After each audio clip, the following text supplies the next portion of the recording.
Le Gabon continue de peaufiner les stratégies industrielles pour un pays émergent.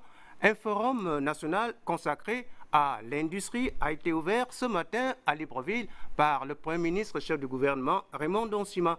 Le récit de Claudette Richard et Olivier Antonio Dibal.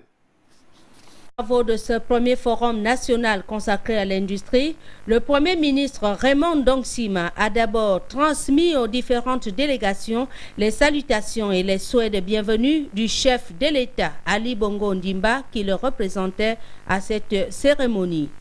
Puis, le chef du gouvernement, dans l'esprit du projet de société du numéro 1 gabonais, a signifié le bien fondé de cette rencontre. En vue de donner corps au projet de société sur la base duquel il a été élu, le président de la République, chef de l'État, son Excellence Ali Bongo Ondimba, a voulu dessiner dans un plan stratégique la destination future de notre pays en indiquant les grandes orientations stratégiques, les programmes et les actions qui y mèneront. Ce forum vient à point nommé.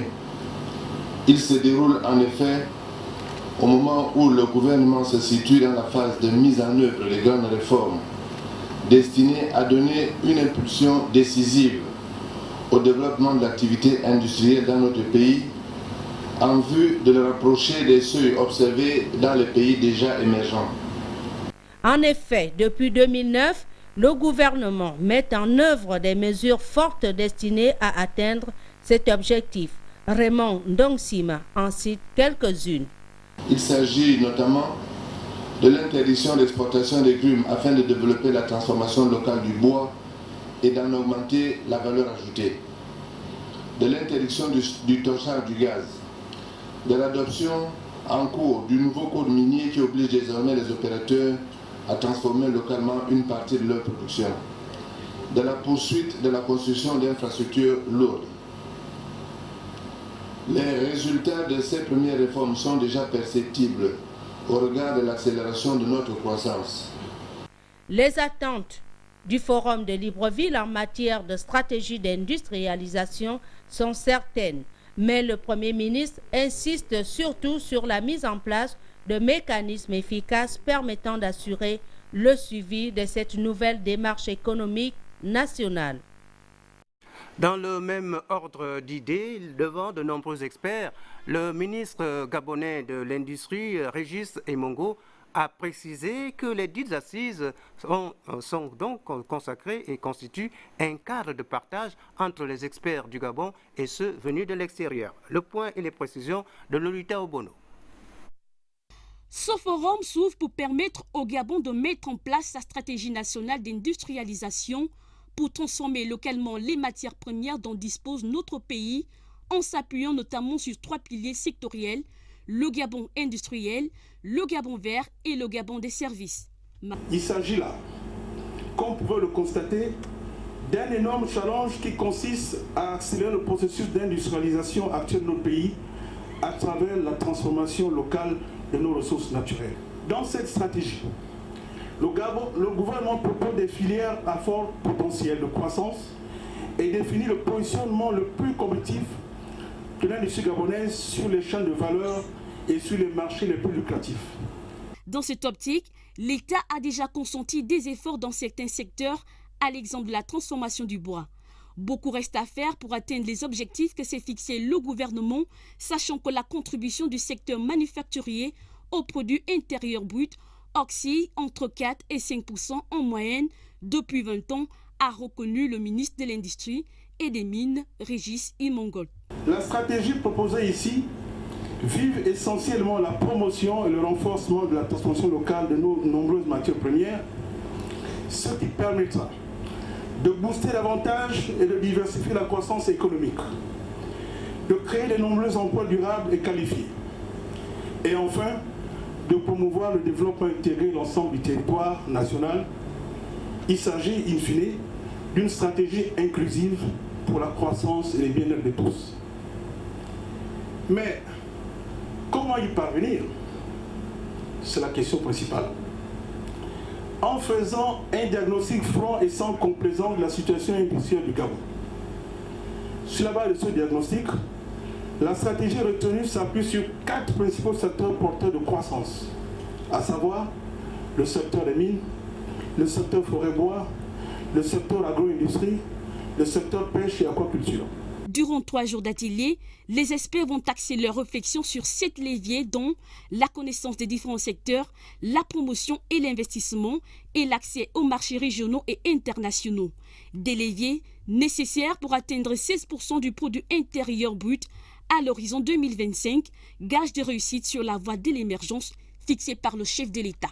On peut rattraper les pays riches, on peut s'engager dans une stratégie de croissance en s'industrialisant, c'est-à-dire en fondant sa stratégie de croissance sur le développement des exportations.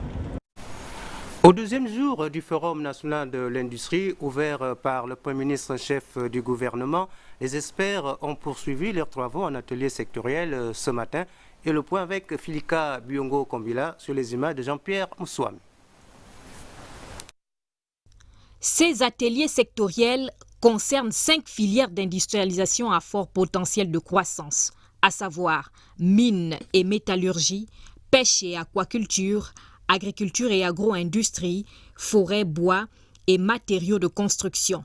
Ce dernier étant un secteur d'avenir, mais reste confronté à plusieurs handicaps, tels que la dépendance croissante aux produits importés et les coûts exorbitants de production et de vente des matériaux. Égide Bundono Simangoy, modérateur du dit atelier. Notre pays a un déficit d'environ 160 000 logements. Le chef de l'État, son Excellence Ali Bongo Ondimba, a donné un objectif de 5 000 logements par an. C'est un objectif qu'il faut atteindre à tout prix. Et l'un des facteurs qui contribue à faire en quelque sorte que les logements ne soient pas les plus compétitifs, ce sont les matériaux de construction. Nous devons donc trouver les moyens qui puissent permettre à ce que les matériaux de construction puissent être les plus compétitifs possibles. Troisième secteur exportateur après les mines et le pétrole et deuxième employeur de l'économie gabonaise avec 11 000 salariés, le secteur forêt-bois connaît tout aussi des difficultés. L'expert Farid Parezo ne paye des taxes que celui qui travaille. Lorsque la mesure qui interdisait l'exportation des grumes est tombée, pour certains, nous avions des ratios de 70%, voire 80% dans l'exportation et 20% dans la transformation. Lorsque ces 80% ont été plus ou moins arrêtés et n'ayant pas l'outil nécessaire pour pouvoir transformer les 80%, c'est un gap qui ne nous permet plus de faire face à des engagements que nous avons. Ces travaux ont permis aux acteurs d'apporter des éclairages et en même temps de faire des propositions concrètes à même de rendre la nouvelle stratégie réaliste et pratique au grand bonheur des participants. Le débat quand même, c'est de circonscrire tous les points. Il y a eu des intervenants notamment du secteur privé, donc ceux qui sont au cœur de l'activité du bois, ce qui est somme toute intéressant. Les travaux se sont poursuivis en ateliers transversaux. Justement, d'autres aspects ont été examinés en ateliers transversaux, notamment la recherche des solutions susceptibles d'enrichir le plan stratégique national de l'industrialisation. Lolita Obono et Jean-Pierre Moussouam. 5 au total portent sur les thématiques essentielles au soutien et au renforcement de la stratégie d'industrialisation. Il s'agit de l'accès au financement, la sous-traitance, le développement durable et le capital humain. Un capital humain qui est nécessaire pour la production et doit être formé, nous dit le modérateur, professeur Daniel Franck Idiata. Les pays émergents dépendent essentiellement du capital humain. Ce qu'on entend par capital humain ici, ce sont des capacités à produire. Pour monter un programme de formation dans un domaine donné, on fait appel au cœur de métier.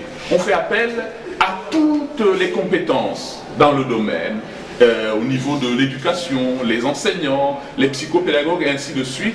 Et ensemble, on définit les compétences. À ces ateliers figure celui du cadre des affaires. Selon le classement Doing Business 2012, le Gabon occupe la 170e place sur 183 pays représentés dans l'étude. Face à cela, Il faut des mesures facilitant le financement des entreprises, renchérit Zouera Youssoufou, représentant résident de la Banque mondiale. C'est la partie élémentaire de cette stratégie d'industrialisation. On ne pourra jamais attirer des investissements internes et externes si le cadre des investissements n'est pas propice. Donc si le cadre réglementaire au Gabon n'arrange pas les investisseurs sur le plan fiscalité, sur le plan facilité de faire des affaires, sur le plan de l'accès aux infrastructures de base, ça va être difficile pour que les entrepreneurs viennent. Comment est-ce qu'on peut hisser la note du Gabon? Pour le moment, le Gabon se situe au numéro 170 sur 185 pays qui sont évalués. C'est-à-dire que c'est pas, il y a des améliorations qu'on peut faire, mais c'est vraiment sur le plan de facilité de créer des entreprises, facilité de se raccorder à l'électricité, facilité d'obtenir un prêt, facilité d'obtenir des licences pour vraiment se mettre dans le secteur privé. Au terme de ces ateliers, les participants ont formulé des recommandations qui seront amendées puis validées ce dimanche. Des ports d'Afrique de l'Ouest et du Centre en conclave à partir de demain à Libreville. Le directeur général adjoint de l'OPRAG est l'invité de notre journal ce soir. Jean-Simon Moukaga viendra vous parler justement de cet événement à hauteur économique. Mesdames, Messieurs, bonsoir et vous êtes bien sûr les bienvenus à notre principale édition d'information de la soirée sur votre chaîne. Parlons aussi économie. Le Forum national de l'industrie vient de s'achever tout juste à Libreville. Les travaux ont été sanctionnés par la signature du pacte pour le développement industriel par les membres du gouvernement et ceux du secteur privé. Le Premier ministre, chef du gouvernement, Raymond Ndong-Sima, et le président de la Confédération gabonaise, patronale gabonaise, représentant le secteur privé, Henri-Claude Ouyima, se sont échangés le document. Filika Biongo Kombila et Lolita Obono qui ont suivi ces travaux reviendront demain en détail pour des informations.